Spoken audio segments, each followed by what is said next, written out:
Welcome to JSA TV and JSA Podcasts, the newsroom for telecom and data center professionals. I'm João Marques Lima, and joining me today is Eddie Kilbane, CEO and co-founder of Dataplex Group.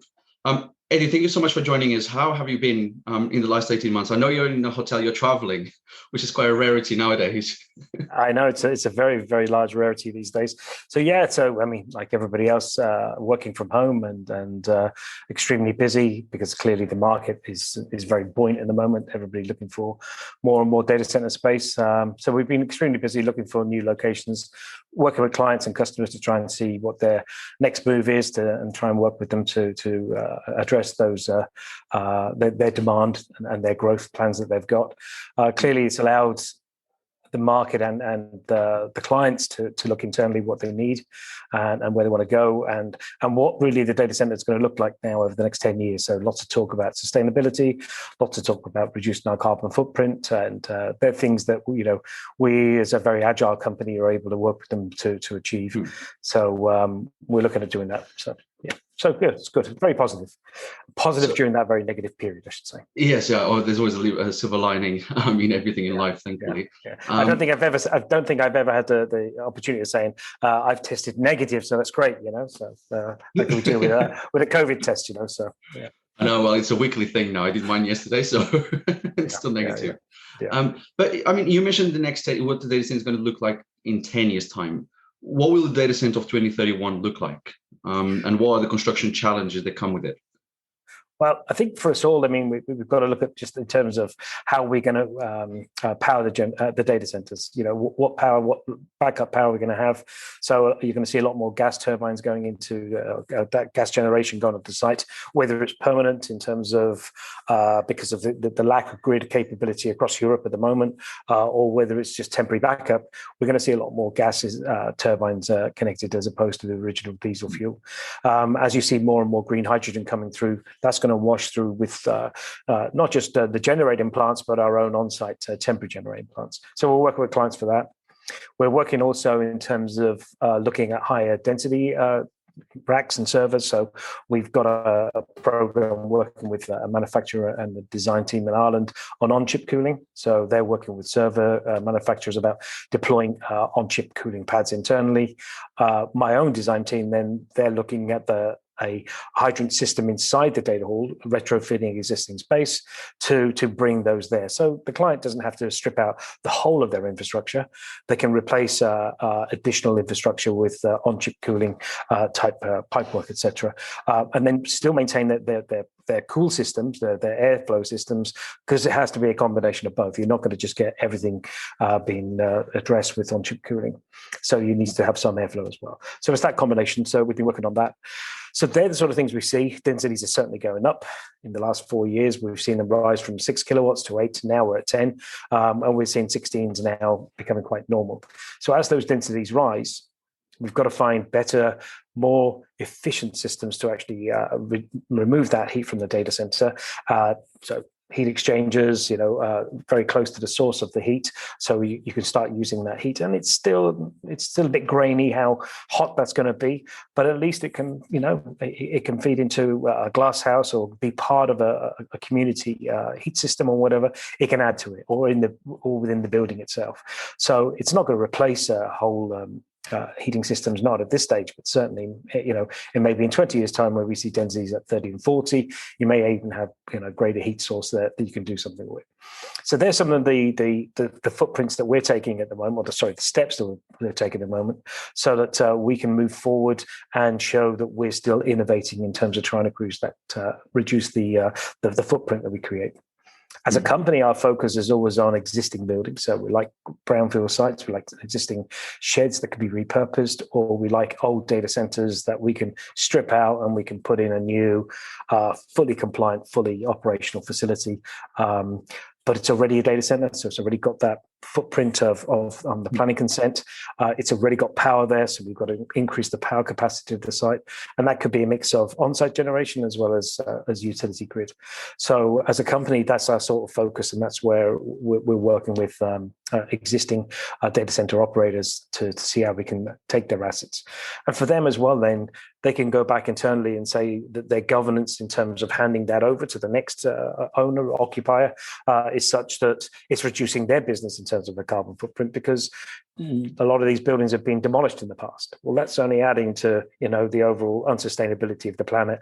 So they're also contributing by disposing of that asset and someone else then demolishing it. So we're trying to repurpose it, and that helps them in terms of their disposals.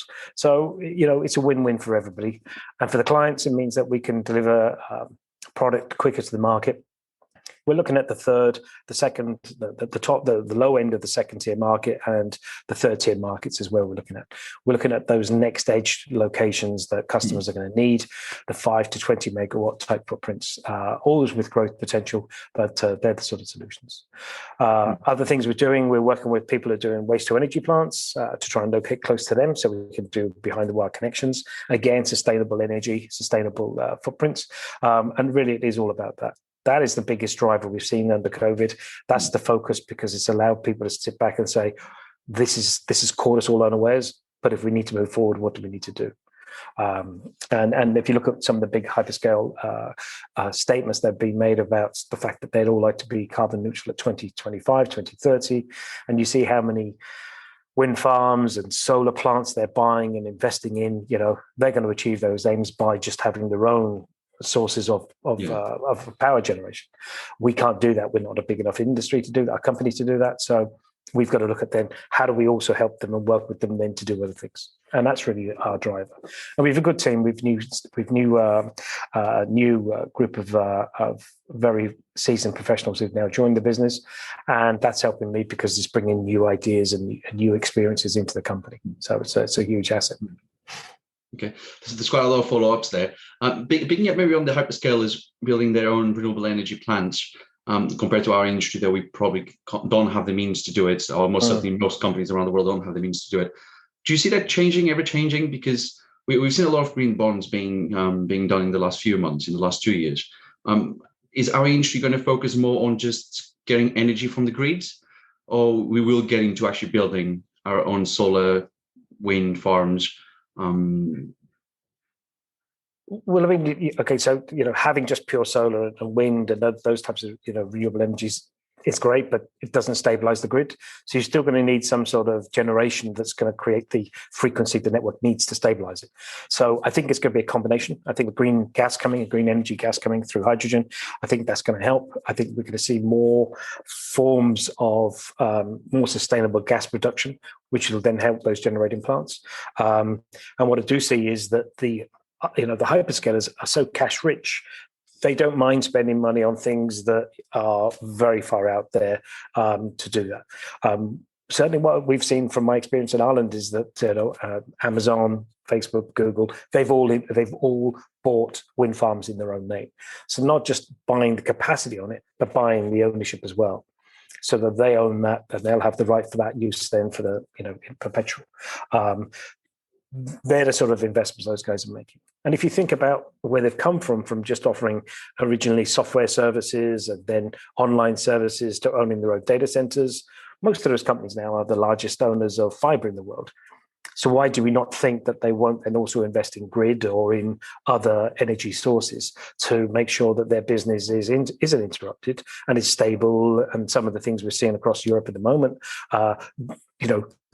come to an end, because there isn't a country in Europe at the moment, apart from France possibly, with all of its nuclear energy, that isn't hit by governments insisting you've got to close down coal plants, you've got to close down peat plants like in Ireland and in Poland, or you've got to start reducing your reliance on fossil fuels for gas. You got to invest in hydrogen production so that you can have that mix. They're the challenges that the grid faces. The biggest challenge the grid faces, though, is the age of the grid. The physical cables that leave those generating plants are at an age where the volume of power going through them today is what they were expecting in 30, 35, and much later. but the power's going through today because of the demand. And that's a bigger challenge. So, and they're things that aren't going to be quick to fix because they're massive infrastructure projects within themselves, So, and we've all got to work together to help that. Yeah, I was going to ask you, like, what would you like to see to be done in that space? Would you like governments to step in more? Would you like taxes to help, not just the grid, but also the data center operators changing their consumption? What can Europe do to help solve this problem? Because not all countries have their grids, not all countries have their grids controlled by the governments anyway. No, they don't. I mean, look, at some level, I think that there's been a lot of money invested in those there, but a lot of shareholders have taken a lot of dividends out without probably investing even further. I think their time to continue the investment was completely out of tilter to what was happening with Moore's law, if nothing else, just in terms of what's happening in industry, in the world, and everything we do, whether it's car manufacturing or shipbuilding, whatever. Technologies, keep changing, as law and Moore suggest, but the grids didn't.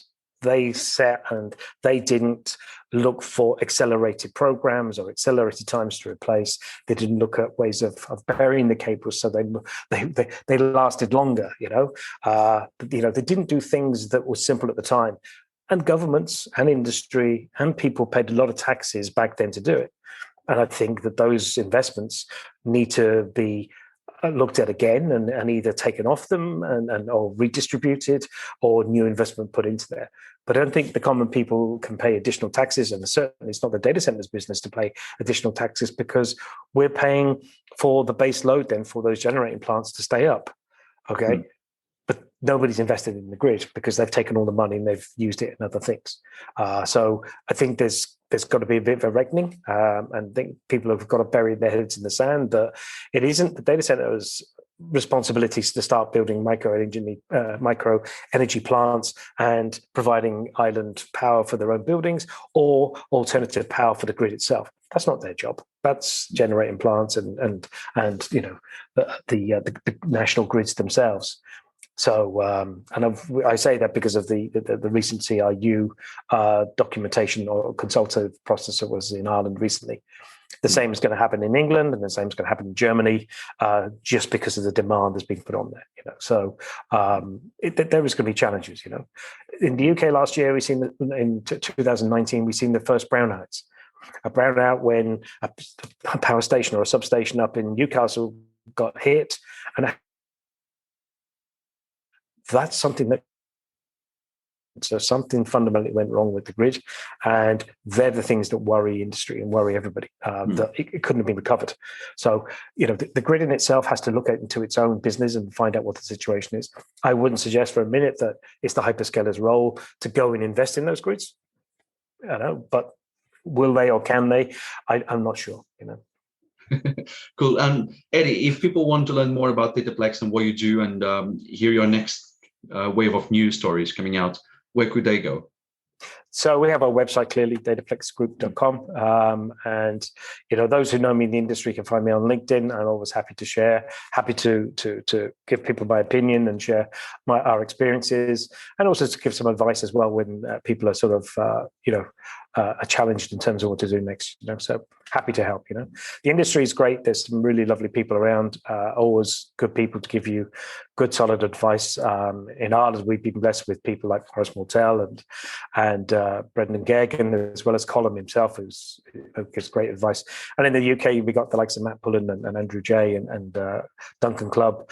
They're so it's a nice association to be in. As a vertical, it's great to be in it. There's enough room for everyone, and it's a good industry to be in.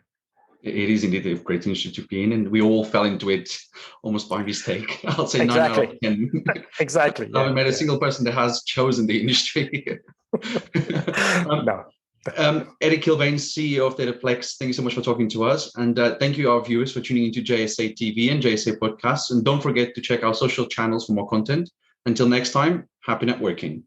Yes, lovely talking to you. You take care. See you soon. Thank you. Thank you. Thanks.